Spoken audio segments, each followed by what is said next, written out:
Hey guys, Ty Lord here with a movie pickups video. A couple of game related things I want to go over first. Video games, that is. I use some of my credit. I just got like $220 in credit at the retro video game store near me. And I really have to control myself not spending that all at once because there's a few things there I want, but I'm thinking I should wait a bit because they always get new stock in there but people must be bringing in stuff very frequently for trade-ins. So and a lot of good stuff comes in there all the time. So I might just wait that. I have like $160 left there. I had a hard time not spending it today, but I spent some of it. Yeah, it was hard for me not to. There was like maybe 10 or so games. I have a wish list of Super Nintendo games. I have a lot of them are there, so I might just fill out my wanted games list. I think I should wait in case there's like a more expensive game I want. Anyway, but I picked out a couple things. I got one thing for my daughter, Minecraft PS3 edition. I figure I have like 4 PS3s sitting around the house. So I'll set up one of them as her own PS3. I'll hook it up to a little TV and she can have like her own little TV to play Minecraft.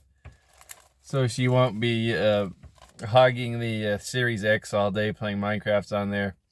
She does play it on the 360 version in the bedroom. I think it's on my wife's account. And she plays it a lot on Game Pass up in the living room on the Series X. But I figured I'd get her own copy. It seems like she likes every version of it. Then I was short on N64 controllers. I have my Orange Crush N64, the Fire Orange or whatever it is, and I use that to play my N64 games. So I'm thinking I better keep that somewhere safe because it's expensive, even though that's all I ever play stuff on. And I have an extra black N64, but I couldn't find any extra controllers, so I bought this. What is this brand called? Old School controller. The young man at the store says, "Oh yeah, Old School is the only brand we trust." So I guess he says they have a lot of success with these, and it looks legit, like same scale, size, and everything of the original one. I haven't tested it out yet, though. And that's it for the games. I am going to continue playing Resident Evil 4 tonight. If you want to come join me, I might be doing that as this is uploading. I don't know. Resident Evil 4. I did the village last week, which was really fun. I had a lot of big turnout. A lot of my buddies were in there. So I'll do that again tonight. I was playing it on my PS4 version. If you guys didn't realize it, I guess I should have known this because everyone has done it for the past 10 years, is if you stream on PS4, it's super easy. And you don't need PS Plus. You just can have a bare PS4 with no PS Plus. You could do it. I didn't know that. That's why I haven't been streaming this. I've been wanting to. Yeah, you don't need PS Plus. I assumed you needed that to be able to stream games, but it's super easy to set up and stream it straight off of YouTube, and then it even saves the video on YouTube. I guess I'm behind the times, but so I tried to play it on this first, the Japanese BioShock 4. I wanted to stream this. I just point my camera at my CRT and play this, but it was too bright. It did not look good at all, so I had to go with this. So I haven't played much of this Japanese version yet, so I can't really comment on that. That big Nintendo Direct came out. Everyone's all wet about. And they added Game Boy games to the Nintendo Switch service, and then the expansion service, which is they added Game Boy Advance. I don't have the expanded service. I just have the $20 a year. No way I could complain about that. $20 a year for that, because you can play your games online or whatever. And then you get a library of all of those Super Nintendo, and now Game Boy games. I don't know about the 60 a year. It's not bad, but I guess you could play a lot of N64 and Genesis and now Game Boy Advance games with that. But I don't know. I'm already paying $15 a month for Game Pass. I think I better just stop right there. And then the $20 a year for the Nintendo service. Anyway, but I was happy to have some Game Boy games on there I really like. The Game Boy library had one of my favorite games, and I went back and played it. Super Mario Land 2, 6 gold coins. Probably one of my favorite games of all time. Probably my 5th favorite Mario game of all time after the original 4. It was a fantastic game. Almost has that Super Mario World feel on a Game Boy. It's fun playing. Back in the day when you're a kid in the car playing something like this, it'd be like, wow, this is almost like having a Super Nintendo game on your little black and white screen. A lot slower, a lot smaller of a game than Super Mario World, but I like it almost as much. Really good what they could do with a little black and white Game Boy, green and black screen. So I've been playing this again. It's so nostalgic playing this game. All the little cute little worlds in this, and it's not a super hard game. It's probably one of the easiest Mario games. The last dungeon's a little bit tough, and you fight Wario at the end. I think this is Wario's debut. And he's the villain in here. The first one was fantastic too, but I think this one's like on a whole other level. I just thought I'd share that. Okay, and then before I get to my movies, I actually read a book this week, and I couldn't put this thing down. I got through it all, and I've never read a book in 1 week. It seems like, as you know, I'm a great big James Bond fan. I'm kind of ashamed to say I've only read 3 James Bond books by Ian Fleming, and then I read the novelization of Moonraker by Christopher Wood. Those are the only Bond books I've ever read. Kind of ashamed to say that because I'm such a fanatic about the movies. So I thought I'd go on to the next book. I read Casino Royale and Live and Let Die, and the next Ian Fleming book, I think he wrote it in 55 or 56, was Moonraker. And I have this nice copy here. I think my mother-in-law got it for me one year, and I never read it until now. I'm trying to get back into reading more. And you know, Moonraker is one of my favorite movies of all time. I put it there up at the top of my favorite Bond movies. I know everyone says it's campy and corny, but I love it. It's like a mixture of a sci-fi thriller combined with like your typical Bond detective movie. And Roger Moore is fantastic in it. All kinds of cool characters. Anyway, I love Moonraker, and I knew this was a lot different than the movie, and actually it's nothing like the movie. And actually, this is probably my favorite Bond book I've read. This is a freaking great book. I couldn't put this thing down. When I went to the gym, I would stop. I can't read when I'm running, so I would find the audio tape and catch up to the part I was and listen to it. That's probably why I got through it so fast. About an hour at the gym every day, I listened to the audio of it. Fantastic spy novel from the 50s. I think I didn't think anything would top those last 2 I read, Casino Royale and Live and Let Die, but this is probably even better. I really wanted to give the plot away. I hope people would go read this.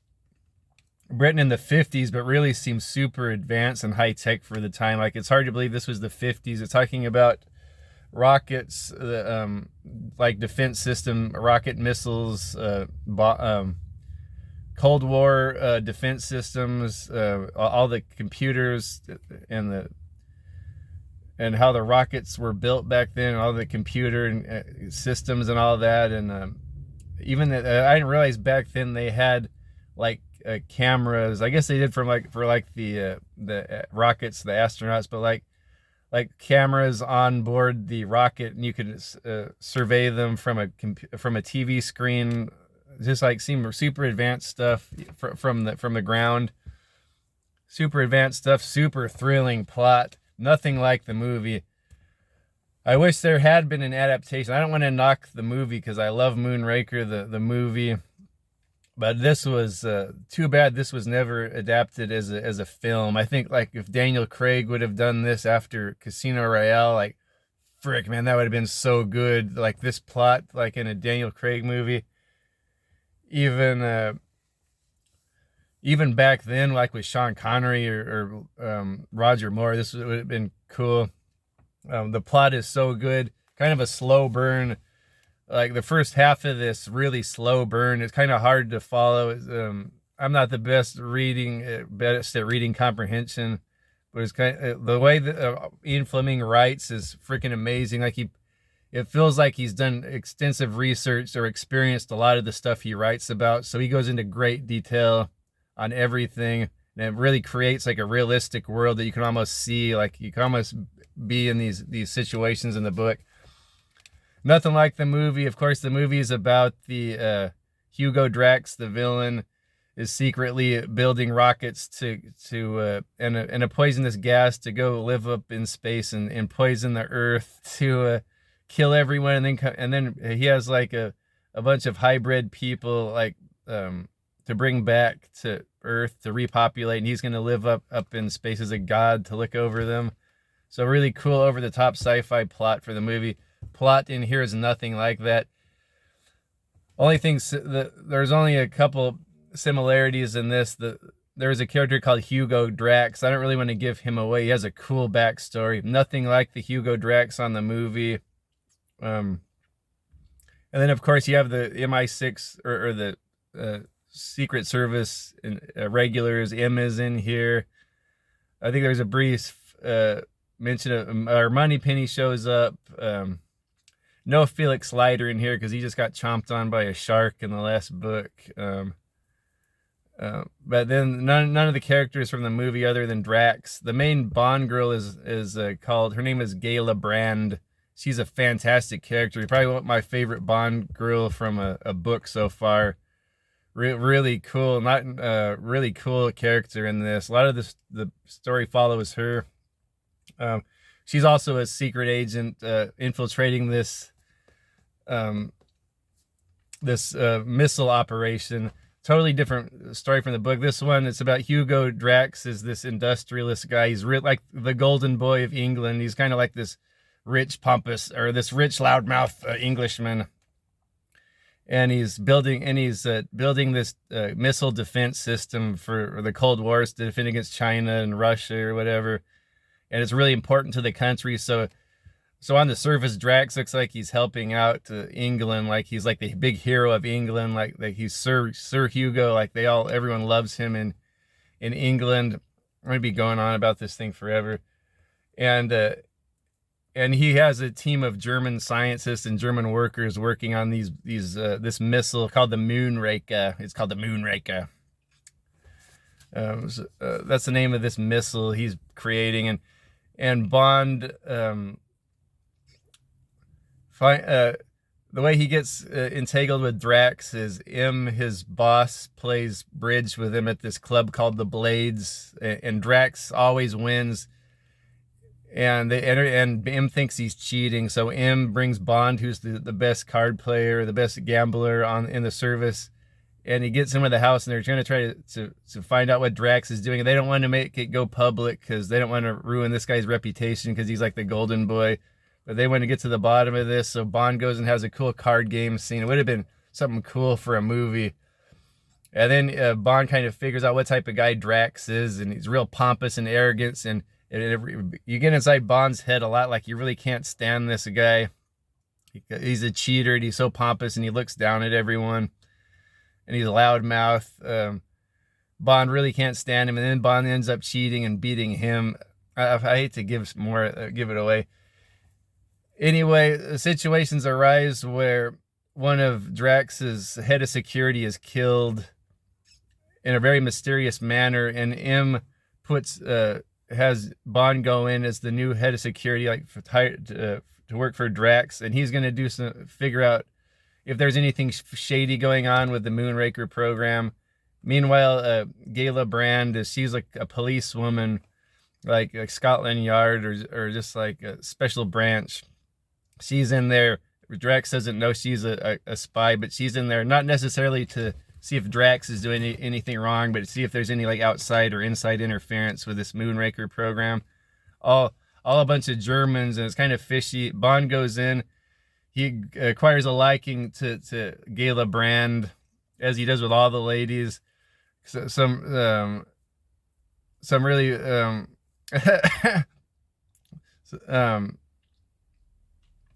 yeah, he kind of starts like falling for her, and but she's kind of standoffish. There's a cool backstory with her too.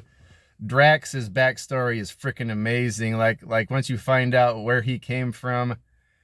Anyway, little adventures go on through the way, and okay, I don't want to give any more of it away. I just saying the second half of this book just is a freaking a nail biter. Really good. I think I went on about this long enough. And I liked it so much I started Diamonds Are Forever, which is another one of my favorite Bond movies. And the book is nothing like the movie. Similar, a little bit similar, more similar than this. But so far, that's freaking great. Oh my gosh, the Diamonds Are Forever book I'm reading. Okay.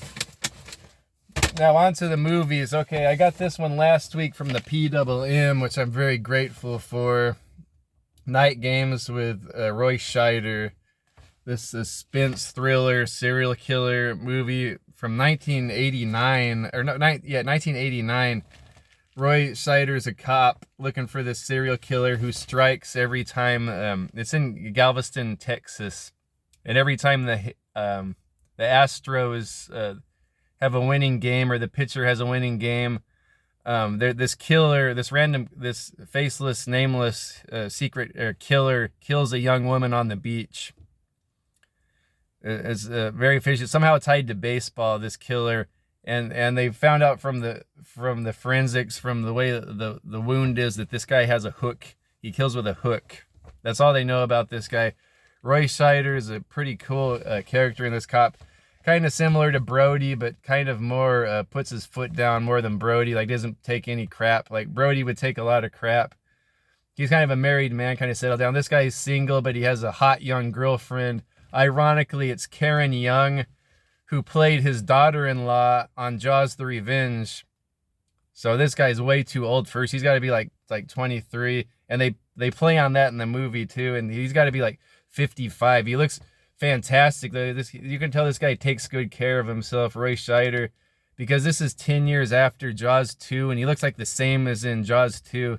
He's probably about 55 in this, but he's a cop looking for this killer. He has this hot young wife, played by Karen Young, and he doesn't get along with his mother-in-law. His mother-in-law, I think he used to pound his mother, or not his mother, his girlfriend's mom. I think they used to be she was a little bit older than him, and I think when he was a kid, he used to get at her. It was kind of awkward, and the mother-in-law can't stand this guy, and he's always trying to win over the mother-in-law, and nothing she does, she appreciates, and he even buys her a television set, and it's kind of a silly movie, really slow burn at the beginning, a lot of dialogue, really, I enjoyed it, the first half. This killer keeps striking. Of course, he's butting heads with the Texas Rangers or the feds or whatever, because he wants to, he's this cop and he wants to take care of the whole thing. The story behind the killer is kind of interesting at the end. It turns out to be a guy with a hook hand who lost his arm. And a couple of suspenseful things in here. You think his young lady friend might get killed a couple times, which is kind of suspenseful. Cool. Always actual baseball games. The Astros are playing the San Francisco Giants. It's in '89. I can't remember who they were playing at the finale of this movie, but yeah, baseball slasher, Roy Scheider movie, pretty good.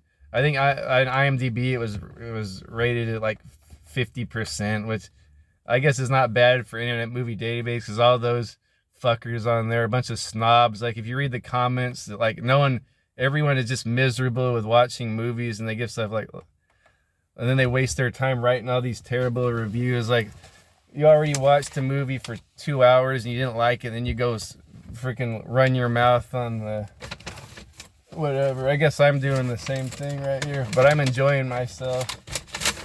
Okay. Okay. Now we're just on to the movies and back to my VHS trash again. I can't believe I've been a sucker for these VHS tapes. I never thought I would get into that. But it's going to make my video room look really nice with all these additions. Let me get them all out of here so I don't lose track of them. Last time I missed a couple movies. I don't remember what they are now. Okay, sorry about this. Sorry to go on about Moonraker for so long. It's a great book. Oh man, I highly recommend this. Okay, now we'll start off with Chuck Norris here. Some great movies here. I found a double pack, and this is 50 cents. It doesn't matter how many tapes are in one case. They always charge 50 cents. I got Chuck Norris double feature, Delta Force 1 and 2. Yeah, the first one's like a hostage situation on a jet airliner. And the bad guy is Robert Forster, I believe. And Chuck teams up with Lee Marvin. So this is a pretty cool movie. Delta Force. And Delta Force 2, I don't know much. I don't remember that one. It has a cocaine czar has transformed Latin American country into his own personal kingdom of brutality when he and his private army take a trio of drug enforcement agents hostage. America calls in Colonel Scott McCoy, Chuck Norris, his elite Delta Force troops to obliterate the drug factories and free the agents. So that sounds pretty darn cool. I don't even remember if I've ever seen that one. Yeah, Chuck Norris, like everyone, like he's just pretty much like a punchline now. Everyone jokes about everyone like in a respectful way. Like everyone like praises Chuck Norris mostly for like the memes and the jokes and all that, but amazing athlete and some pretty fun action movies he made, including this other Chuck Norris double feature I have, and I love both of these movies a lot. Firewalker with Lou Gossett Jr., fantastic fun adventure movie, and Hero in the Terror. That's a serial killer suspense movie. He's trying to track down this serial killer. Really kind of gritty, cool movie. Yeah, kind of dark, scary movie. It kind of scared me when I was a kid. Chuck Norris hunting down this serial killer, really creepy serial killer in his creepy underground, disgusting hideout he had. And I think Steve James was in this from American Ninja. And I remember there's a small role from Bob Wall, the guy that always fought Bruce Lee. He was a great martial arts guy too. I think he used to train with Chuck Norris, maybe even competed against him. I noticed he had a little small role in this. And then Firewalker here, fantastic. Almost Indiana Jones-esque adventure movie.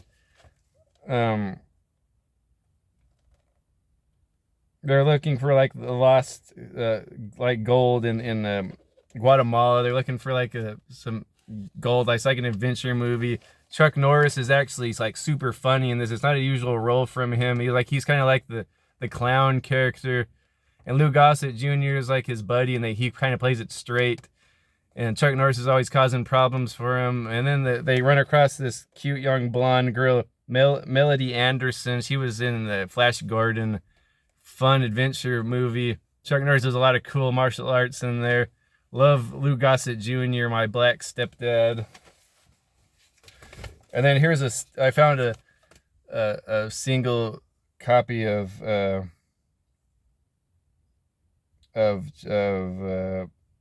Hero in the Terror.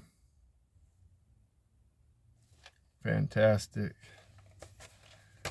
And then here's Walter Hill's 48 Hours, cool movie. It's been a while since I've seen this one. It had a lot of, I remember James Remar from the Warriors, and also, what's his name? Warriors! boys come out to play. I can't remember that actor's name. He was on Twin Peaks and Commando. What is that guy's name? Patrick Kelly something. He was in here too. Of course, Nick Nolte and Eddie Murphy, buddy cop movie. Walter Hill directed it. Good stuff there. Here's one I got. I enjoyed this movie when I was a kid. War Games with Matthew Broderick. And who else was in there? Oh, that guy Dabney Coleman with a mustache. He was always cool in the 80s. Always about this computer hacker. Matthew Broderick, and he gets somehow he gets in with the defense systems, like the missile defense system that the government runs. It's like a suspense movie, really a cool movie. And then here's one. I don't think I've seen this one yet. I know PWM was just talking about it. Dolph Lundgren and Red Scorpion. I think it's supposed to be one of his best movies. Directed by Joseph Zito. Very cool. Yeah, so I think that's always thought that was a cool cover right there. And then, oh, here's one from my childhood. I thought it was hilarious. Vice Versa with Fred Savage and old Beverly Hills Cop guy. What's his name? Reinhold. Yeah, Judge Reinhold.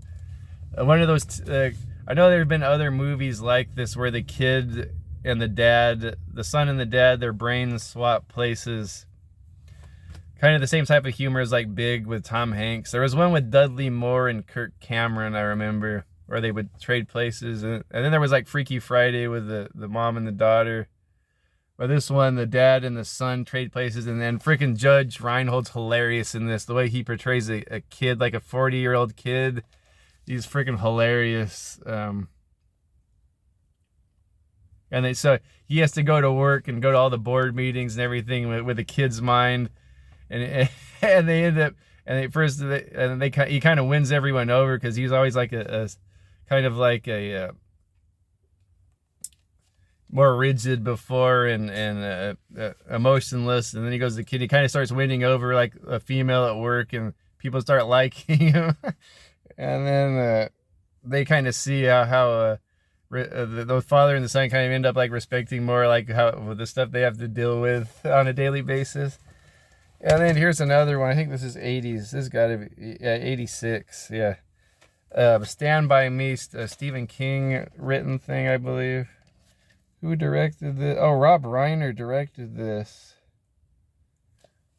Yeah, Stephen King story, Stand By Me, with River Phoenix and Jerry O'Connell is this. Corey Feldman, wow.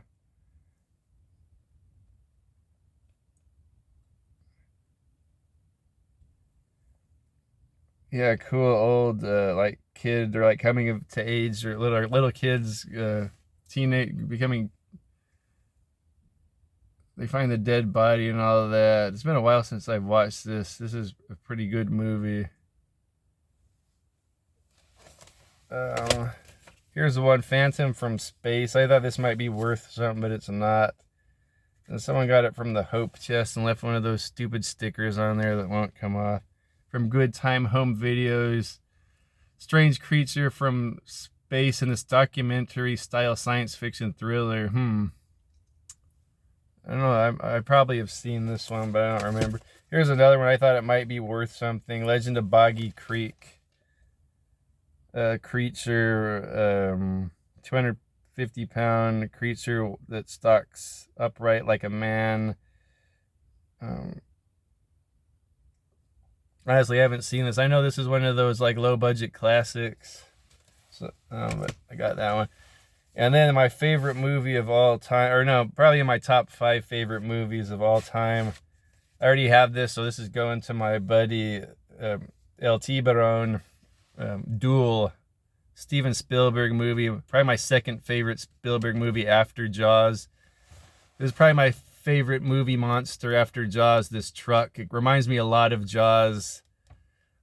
Spielberg even said, like, when he made Jaws, it felt like he had already made that movie before, Duel with the truck, just like a big leviathan of a entity that's against a man, and it's so overwhelming, kind of like a road horror movie. This got this traveling. I think I forget if he's an insurance salesman. What is he? Dennis Weaver's in it. This probably my favorite role from him. Dennis Weaver from Gunsmoke. Yeah, definitely my favorite role from him. He's kind of like a nerdy guy. Never really sticks up for himself. On a phone call to his wife, it sounds like they were at like the company dinner or something, and one of his coworkers was like manhandling his wife, trying to rape her, and he wouldn't do anything about it. He's like a really kind of like a pushover guy. But then he encounters this truck on the road. It's very ominous. This old Peterbilt, I think it's like from the 50s style truck with a big oil tanker. And then it has multiple license plates on it, which is kind of ominous. Like you're thinking maybe he's a serial killer and he takes the plates of everyone he kills. You never see the driver. It's always just the truck stalking this guy through the whole movie down in California, like Southern California freeway. I just love this movie. I